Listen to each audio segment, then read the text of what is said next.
sage is high in vitamin B and magnesium, and then a little lemon. Yeah, a little lemon. Lemon? There you go. It's a natural astringent, so it'll get rid of that bacteria, just like the rosemary. The rosemary is a natural astringent. The bacteria, you don't get in there. Look at that. Mm-hmm. This does smell differently. It smells good. It smells like a pine tree or a forest. That's really nice and warm. We should get in here with me. No, maybe I'll just stick my little... There we go, yeah. All right, so now Jim and I are partially in the bath together. This is actually quite lovely. I love it. So yeah, I'm going to spread some of this stuff on your foot now. Hey, easy back there. Easy, easy. So this is a great way to get rid of the stink and the sweat. But the one thing, it's really important for people out there to note that sweating is your body's mechanism of cooling down. So you're never going to eliminate... What in the world are you doing, Dr. Lisa? No, I'm trying to get in here. This is really, really nice. This is a little... the door. Hey, Jim. I'll give you $20 if you pull Lisa into the bath. If you are suffering from excessive sweating, there are a lot of different solutions out there. And up next, excessive gas, uncontrollable vomiting, and the number 2, which occurs in the delivery room. Plus, what if your family member did this at every family function? Fear not, we're here to help right after this.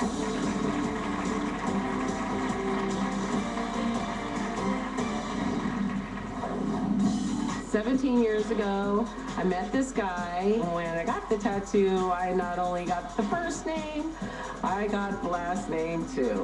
Well, Gina's here to get rid of her ex's name once and for all. All right, Gina, are you ready? Tomorrow on The Doctors, Whitney Houston. What happened during her final hours? Then, prescription pain meds. There's never the thought that if I mix these 2 or 3 different ones, I can die from. All new The Doctors. That's tomorrow. How did Rick say? I sound like Paul Beckman, probably in the song. Hi there. Again, this is The Doctors TV show that aired February 20th, 2012. It just happens that today is the 21st, that's all. Hello. Okay, so this song is going to be called Excessive Gas. We're using guitar chords C sharp, minor, and E.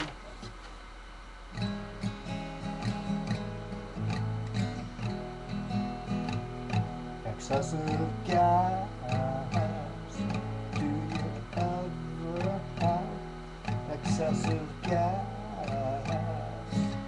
Excuse me, ma'am, can't help farting, I can't. Well, what can you do when it just happens? It happens to you. Well, some digestive problems might be going on, or maybe your organs aren't working as good as they usually do. What can you do to make it all good again? You just might have to go through what's happening in your end. Excessive gas, oh no. Well, that will breeze through you. Excessive gas, I'm sure the doctors can pinpoint why that might be happening to you. They got the answers for nearly everything medical, and if they don't have it, well, just tune into the next show. If you got some problems going on, just come see me. I'm your doctor. That's why we like doctors. That's why we like doctors.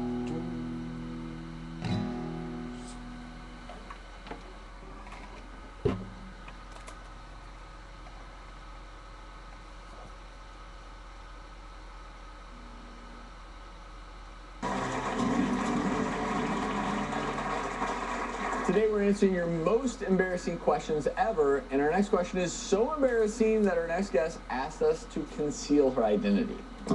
Hi, doctors.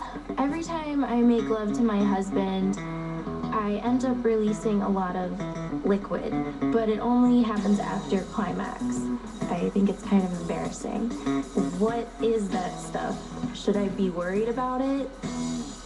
Our anonymous guest is referring to female ejaculation, and it's nothing to be embarrassed about. Only about 10% of women are actually capable of doing this, and so those ladies have to consider themselves a sexually unique individual. What happens is there's these glands that are near the urethra. They're periurethral glands, we call them. They're Skene's glands, and they actually secrete a lubricant kind of fluid that happens with intercourse. But when you actually reach climax, you can actually ejaculate that fluid from it, or release that fluid if you learn how to do it. It's said to be able to make orgasm much more pleasurable for you and for your partner. Just think, if your partner thought they made something happen, they would be like, Eureka! And we are very fortunate, in fact, to have someone in our audience who can explain to you from personal experience, and we'd like to welcome certified sexologist Jaya. How are you doing today? Why is sexologists always so happy? Because they know why it's important and how to do it. Well, Jaya, I know every single woman out there wants to know how did you find out, where to ejaculate from and how to do it. I had a lot of women coming to me who had shame and were embarrassed. They thought they were peeing or that they were incontinent. And so I figured out that I had to practice what I preach and go and learn for myself what this was all about. And I learned and taught myself how to ejaculate. And all women experience it differently. For some women, this is the ultimate orgasm. And some women, it's just like a little trickle. Some women really gush. And some women don't feel anything with it. For me, it's like I get a flush through my whole body and champagne bubbles, and I giggle a little bit.